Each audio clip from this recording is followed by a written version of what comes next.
President Donald Trump has warned Iran against shooting or killing protesters, threatening US intervention. At least 7 people have been killed in widespread demonstrations across Iran in the past week. Emily Grimenz has more now from Washington.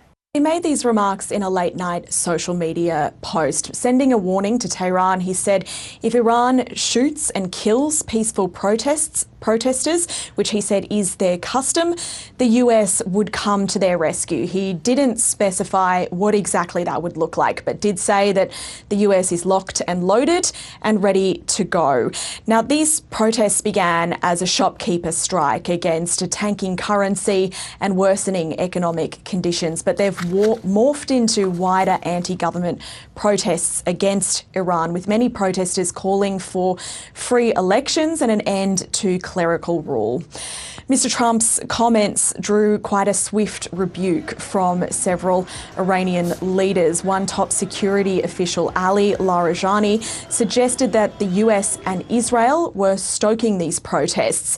He said in his own social media post that Mr. Trump should know that interfering in this matter would destabilise the region and destroy America's interests. Now, tensions between the US and Iran have been extremely high, perhaps the peak of which was about 6 months ago when the US carried out a bombing attack on Iranian nuclear facilities.